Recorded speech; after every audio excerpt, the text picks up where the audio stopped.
채권형 펀드와 해외 주식형 펀드에서 자금이 빠져나오고 국내 주식형 펀드와 ETF에 돈이 급속히 유입되고 있다. 최근 한 달간 약 2조 원이 유입되었다.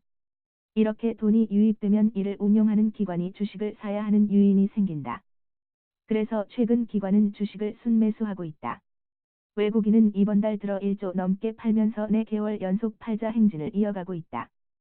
그러나 주가 지수는 대체적으로 상승 흐름을 이어가는 중이다. 외국의 지수 상승률과 한국 코스피 지수 상승률을 비교해봐도 좀 지나치다 싶을 정도로 디커플링이다. 올해 들어서 외국 지수 상승률은 미국 다우 지수 20%, 독일 덱크스 지수 25%, 일본 니케이 지수 17%, 중국 상해종합 16%, 한국 코스피 5.8%. 독일과 한국은 무역 의존도가 높아 글로벌 경기에 영향을 크게 받고 있으며 최근 독일의 경기 침체 우려 목소리가 들리고 있다. 그러나 독일 지수는 한국보다 훨씬 높은 상승률을 보였다. 미중 무역 전쟁 당사국인 중국 역시 큰 폭 주가 상승이다. 왜 유난히 한국만 주가가 오르지 않는가? 반도체 경기가 살아나고 있기 때문에 한국도 글로벌 증시 흐름과 커플링될 가능성이 높아지고 있다고 보는 것은 어떨까? 뭉칫돈이 국내 증시에 유입되기 시작했다. 지속적으로 이어질지 지켜볼 일이다. 증시 상승의 베팅. 조단위 뭉칫돈 유입 한국경제TV 2019년 11월 19일. 국내 증시가 좀처럼 박스권에서 벗어나지 못하고 있습니다.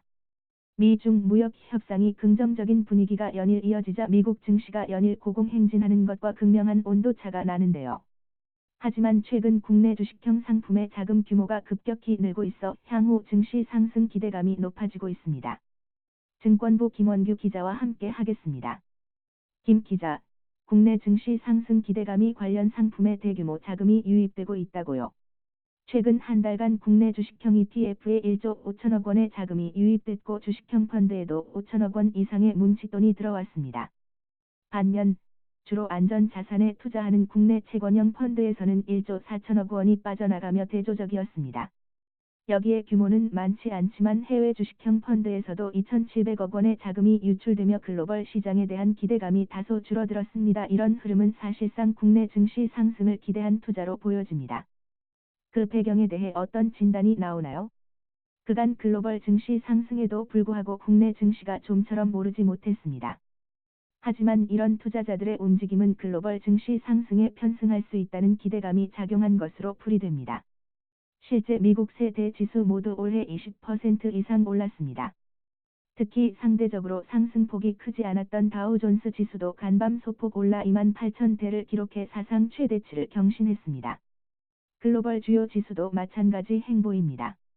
같은 기간 독일 25.08%, 은 25% 이상에 올랐고 일본 17.00%과 중국 16.65%, 또 20% 가까이 상승했습니다.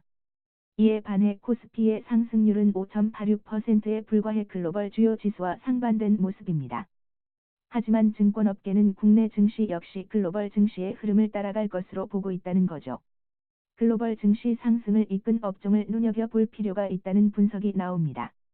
박상현 하이투자증권 연구원은 글로벌 주요국들의 경기 개선은 이트 산업이 이끌고 있다며 특히 국내 주요 수출 품목인 반도체를 중심으로 경기 개선이 본격 나타날 가능성이 있다고 진단했습니다. 실제 삼성전자와 SK하이닉스 등 대형 이트주들이 최근 연일 연중 최고가를 경신한 대목이기도 합니다. 또 주목할 만한 증시의 호재가 있나요? 이달 들어 기관도 1조 원 넘게 자금을 유입하면서 코스피에 힘을 싣고 있는 가운데 특히 증시의 최대 걸림돌이었던 미중 무역 협상에 대한 낙관론이 일고 있습니다. 간밤 미국이 중국의 통신업체 화웨이에 대해 거래 제한 조치를 90일 유예하기로 결정한 점은 한 단계 미중 무역 합의에 긍정적으로 작용할 수 있다고 외신은 내다봤습니다. 로이터 통신은 애초 미중 무역 분쟁의 일환으로 취했던 미국이 화웨이에 대한 거래 제한 조치를 본격 완화시킨 점은 시사하는 바가 크다고 진단했습니다.